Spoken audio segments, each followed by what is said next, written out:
आजच डाउनलोड करा आणि तुमच्या आवडत्या मालिकांचा आनंद लुटा। तू मला मदत करशील? मी काय? आईशी माझ्याविषयी बोल ना। अगं आईने कित्येक वर्षात मुलगा म्हणून मला जवळच घेतलं नाही अगं। मला तिच्या कुशीत शिरून तिची माफी मागायची आहे। प्लीज बोल ना माझ्यासाठी प्लीज। जे काल तुम्ही माझ्याशी खोटं बोलला होता। हो बोललो खोटं। काय चुकलं माझं त्यात? अगं मी तर बघतो खोटं बोललो। यांनी तर सगळ्या घराला चुना लावलाय, चुना सगळ्यांना। अगं वीणा, या माझ्या आई वडिलांसाठी मी माझी नोकरी सोडायला निघालो होतो, या स्वार्थी आई वडिलांसाठी। संतोष, बास झाला आता। अति होतंय तुझं। अहो मी फक्त बोलतोय, तुम्ही अति केलेलं आहे, वागलाय तसं। लायकी नसतानाही श्रीमंतीचे सोंग घेऊन घरात वावरत होता आपल्या। दादा, हे असे लायकी वगैरे शब्द वापरून बाबांशी बोलायचं नाही हा। ए तू तर बोलू नकोस भावना गाडे पाटील। हा दळवींच्या घरातला प्रश्न आहे। तू त्या श्रीमंत घरात गेलीस ना लग्न होऊन, तू तिकडचे प्रॉब्लेम सॉल्व्ह कर। आमच्या सारख्या मिडल क्लास लोकांच्या घरातले प्रॉब्लेम्स तुला कळणार नाही। हा, ही आमची मुलगी आहे संतोष। होती, आता ती गाडे पाटलांची सून आहे। तिने तिच्या घरातले घोळ निस्तरावेत, इकडे लक्ष घालू नये। हे बघा संतोष, आता तुम्ही खरंच खूप अति बोलताय आता। ए तुझ्याशी तर मी बोलतच नाही, चल। मला यांच्याशी बोलायचं, आणि मुख्यत्वे या दोघांशी। काय श्रीनिवास दळवी, लक्ष्मी दळवी, कुठून आले तुमच्याकडे हे पैसे? तुमच्या या दांभिक श्रीमंतीचं उत्तर हवंय मला। कुठून आले तुमच्याकडे पैसे? कोणी दिले तुम्हाला हे पैसे? कसा काय खर्च केलात तुम्ही हा? सांगा मला आत्ताच्या आत्ता।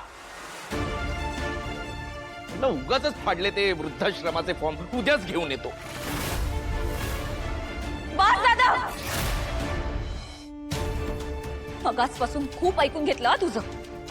आता माझ्या आई बाबांच्या विरोधात मी एक शब्दही ऐकून घेणार नाहीये। आणि जर का काही बोललास ना तर माझ्यापेक्षा वाईट कुणी नसेल। दादा, तू आत्ताच्या आत्ता निघ इथून।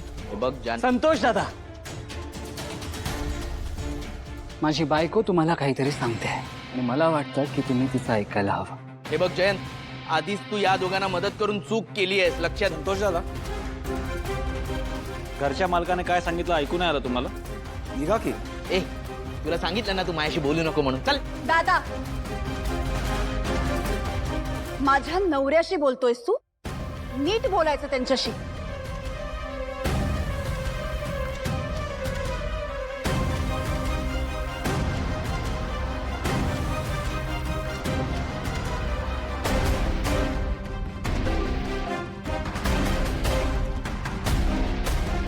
तू आत्ताच्या आत्ता निघ माझ्या घरातून। काय?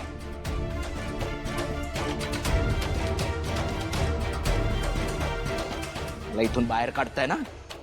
ठीक आहे, बघून घे।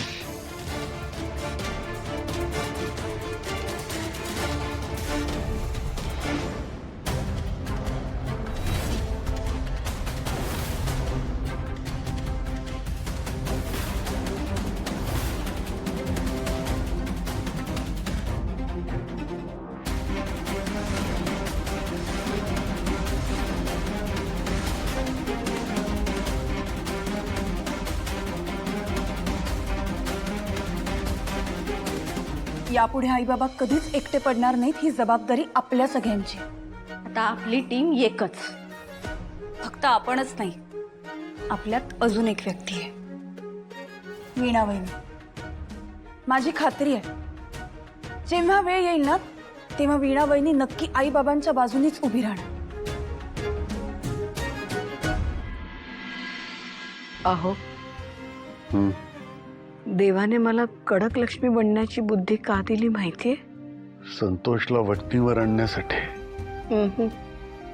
माझे डोळे उघडण्यासाठी। माझा जो माझ्या मुलांवर आंधळा विश्वास होता ना, तो दूर करण्यासाठी। लक्ष्मी,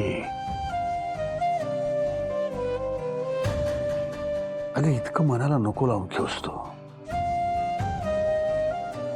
शेवटी आपली मुलं कशी असली रात्री अख्खं आयुष्य काढायचंय ग आपल्याला त्यांच्या बरोबर.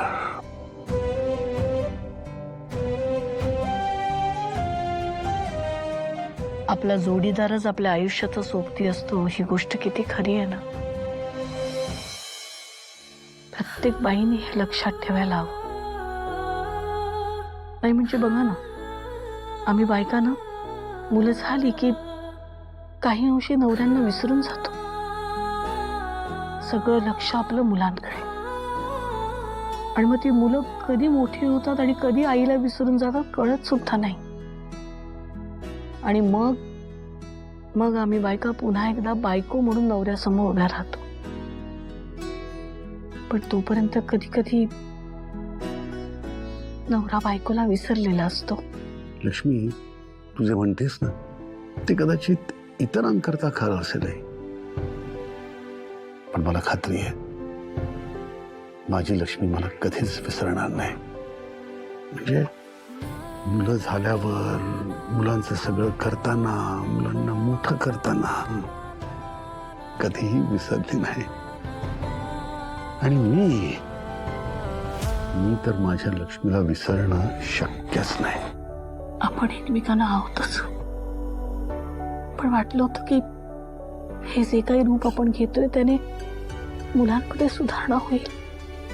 पण बघितलं ना आज संतोष कसा वागला. जाऊ दे ना, आता त्या भांडणाचा विषय अजिबात नको. तुला सांगू का, मी तर फक्त औक्षणापर्यंतचाच कार्यक्रम लक्षात ठेवणार आहे. अरे लक्ष्मी, तुला एक गोष्ट सांगायची राहूनच गेली ग.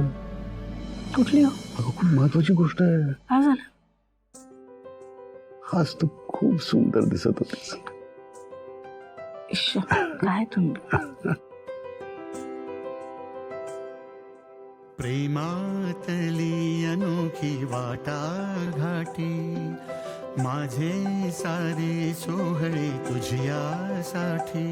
पारिजातातला गंध तू अहो अय्या, किती छान. लक्ष्मी, लग्नाच्या वाढदिवसाच्या खूप खूप शुभेच्छा. तुम्हाला पण खूप खूप शुभेच्छा. अहो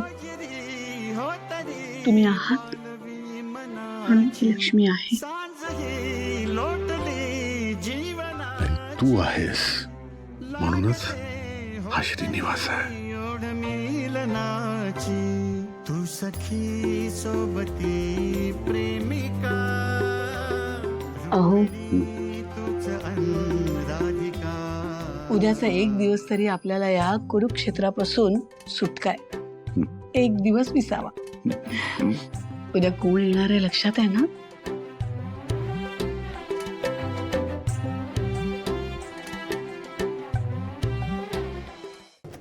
लक्ष्मी निवास